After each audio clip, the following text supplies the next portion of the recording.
In September, Amazon pledged to do more to fight climate change, committing to reach net zero carbon emissions by 2040 and 100% renewables by 2030.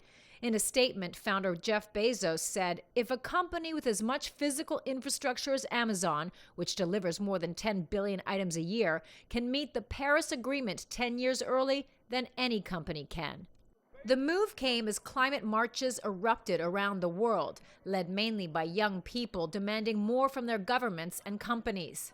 There's a lot of pressure on companies to become more sustainable, to think about their place in the world and think about how they contribute or not to things like climate change. A list called the Carbon Clean 200 aims to help consumers and investors better identify which publicly traded companies are leading the green way.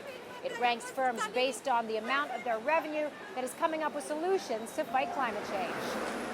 Google's parent company, Alphabet, which makes the bulk of its money selling online ads, tops the list. That's mainly because the company is fully powered by renewable energy.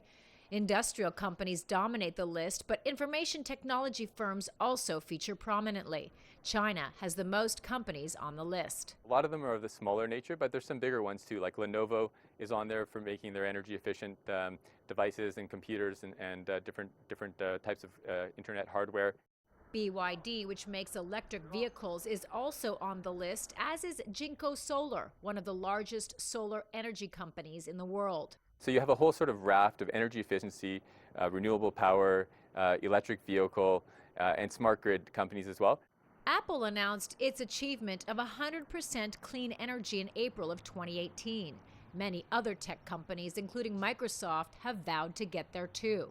Andrew Winston, who co-authored the book The Green to Gold, advises companies on how to become more sustainable.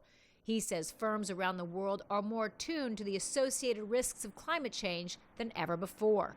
Almost every large company in the world now has a carbon reduction goal, an energy reduction goal, and now hundreds have committed to science-based targets, meaning they will say they will reduce emissions at the pace that science demands, that we now know we need to reduce to try to control climate change enough to avoid the very worst outcomes. Karina Huber, CGTN, New York.